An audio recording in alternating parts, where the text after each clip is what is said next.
పరోపకారి పాపన్న కథలు. లోభి, వ్యాధి.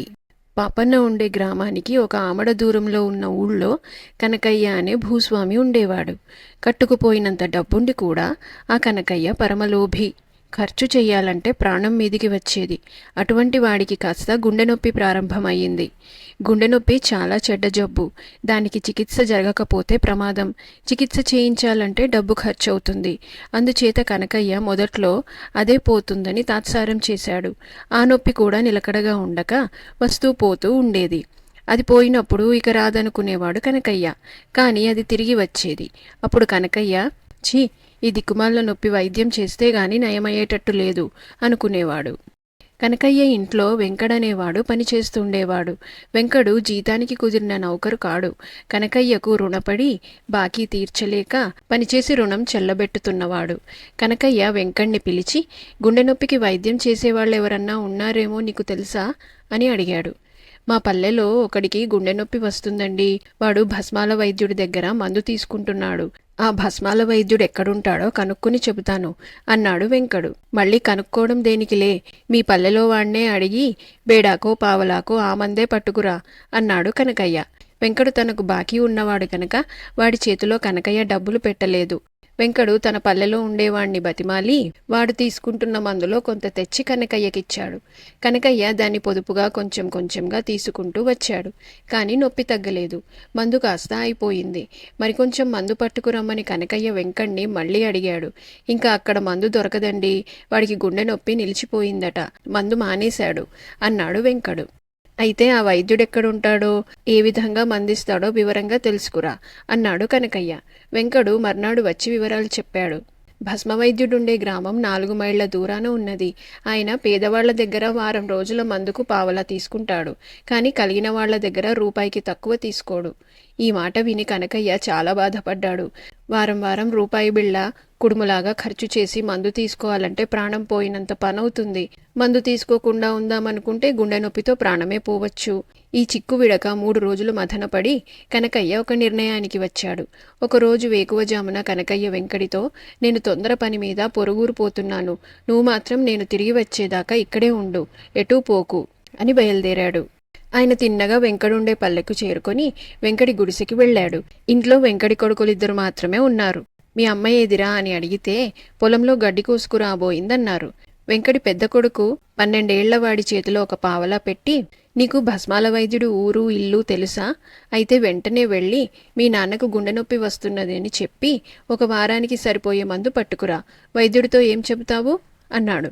మా నాన్నకు గుండె నొప్పి వస్తున్నది, 1 వారానికి మందియమని చెబుతా అన్నాడు వెంకడి కొడుకు. చాలా బాధపడుతున్నాడని చెప్పు. ఏం, నువ్వు వచ్చేదాకా నేనిక్కడే ఉంటా అన్నాడు కనకయ్య చౌకలో మందు దొరుకుతుందని ఉబలాట పడుతూ. వెంకడి కొడుకు పావలా తీసుకొని వైద్యుడి గ్రామానికి పొలాల వెంట పరిగెత్తిపోతుంటే వాడి తల్లి గడ్డి కోసుకుంటూ వాణ్ణి చూసి, ఎక్కడికిరా అని అడిగింది.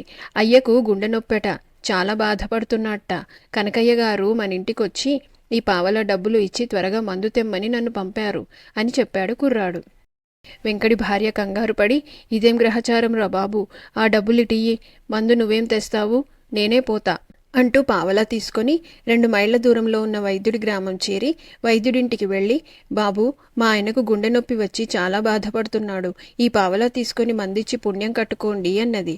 వైద్యుడు ఆమెను ఎగాదిగా చూసి, రోగిని ఇక్కడికి తీసుకురా, చూడకుండా మందివ్వను అన్నాడు. రోగి 5-6 మైళ్ళ దూరాన కనకయ్య గారింట ఉన్నాడని, నడవలేడని, మందిచ్చి ప్రాణం కాపాడమని వెంకడి భార్య వైద్యుడి కాళ్ళ వేళ్లా పడింది. కనకయ్య గారంటే పేరు మోసిన భూస్వామి కదా, ఆయనింట పనిచేసేవాడికి ఆయనే కదా మందిప్పిస్తాడు. రూపాయికు తక్కువైతే మందివ్వను, అయినా రోగిని చూడాలి అన్నాడు వైద్యుడు. తన భర్త జీతానికున్న నౌకరు కాదని, రుణపడి శ్రమ చేసి బాకీ తీరుస్తున్నాడని చెప్పి ఆమె వైద్యుణ్ణి తన వెంట రమ్మన్నది. నేనెలా వస్తాను, నా కోసం ఎక్కడెక్కడి నుంచో వస్తారు. ఈ పెద్ద మనిషిని చూడు, 2 కోసుల దూరం నుంచి నా కోసం బండి కట్టుకుని వచ్చాడు అన్నాడు వైద్యుడు. వైద్యుడు చెప్పిన మనిషి పాపన్నే. అతను జరిగినదంతా చూస్తూనే ఉండి వెంకడి భార్యతో, నా బండి మీద రామ్మా, నీ భర్తను తీసుకువద్దాం, వైద్యుడు గారు చూసి మందిస్తారు అన్నాడు.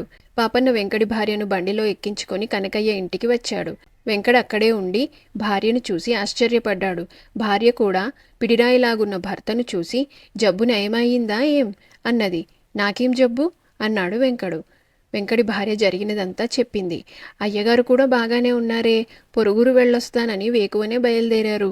దారిలో మనవాడు కనిపిస్తే ఏదో చెప్పుంటారు, వాడు ఇంకేదో అర్థం చేసుకుని ఉంటాడు అన్నాడు వెంకడు. భార్యాభర్తలిద్దరూ పాపన్నకు అనవసరంగా శ్రమ ఇచ్చినందుకు క్షమాపణ చెప్పుకున్నారు. పాపన్న బండి తోలుకుంటూ తన గ్రామానికి బయలుదేరాడు. ఈ లోపల వెంకటి గుడిసెలో వేచి ఉన్న కనకయ్య వెంకటి కొడుకు తిరిగి రావటం చూసి, ఏమ్రా మందేది, అప్పుడే వచ్చావేం అన్నాడు. మందు మా అమ్మ తెస్తానని వెళ్ళింది అన్నాడు కుర్రాడు. వెంకటి భార్య ఎంతకూ రాలేదు. కనకయ్యకు గుండె నొప్పి ఆరంభమై హెచ్చేటట్టు కనబడింది. ఆయన వెళుతున్నానని కుర్రాడికి చెప్పి వైద్యుడి గ్రామం కేసి నడక సాగించాడు. దారిలో వెంకటి భార్య మందుతో ఎదురు వస్తుందని ఆయన ఆశ. ఒకవేళ ఆమె రాకపోతే తాను వైద్యుడి దగ్గరికి వెళ్ళవలసి వస్తుంది. తనను చూసి ధనికుడు అనుకుని వైద్యుడు మందుకు రూపాయి అడుగుతాడు.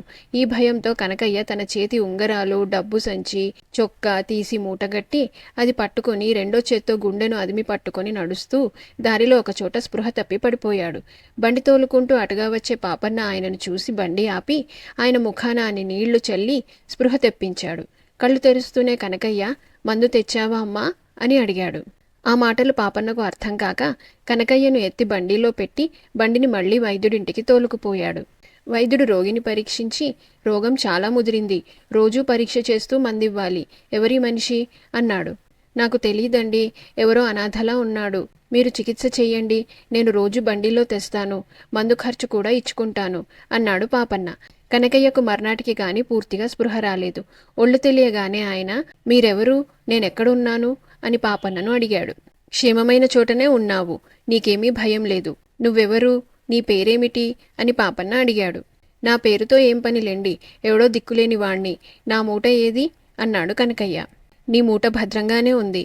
వారం రోజుల పాటు కుదురుగా ఉండి మందు తీసుకుంటే ఆ తర్వాత నువ్వు స్వేచ్ఛగా నీ ఇష్టం వచ్చినట్టు తిరగవచ్చు అన్నాడు పాపన్న. కనకయ్య పారిపోతాడని అనుమానం కలిగి అలాంటి పని జరగకుండా కట్టుదిట్టాలు చేశాడు. అక్కడ కనకయ్య కుటుంబానికి కనకయ్య ఏమైపోయింది తెలియరాలేదు. వాళ్ళు ఆరాలు తీయగా తీయగా చివరకు పాపన్న ఇంట్లో కనకయ్య దొరికాడు. తాను అనాథుడు కాడని, పెద్ద భూస్వామి అని పాపన్నకు తెలిసిపోయేసరికి కనకయ్యకు చచ్చే అవమానమయ్యింది. తాను వ్యాధి తీవ్రతతో మతిచెడి ఏం మాట్లాడినది తనకే తెలియదని చెప్పుకొని కనకయ్య తన మందు ఖర్చే కాక పాపన్నకు కొంత బహుమానం కూడా ఇచ్చి తన ఊరికి తిరిగి వెళ్ళాడు. కొన్ని వారాల పాటు వైద్యం చేయించుకున్నాక కనకయ్య గుండె నొప్పి తగ్గిపోయింది.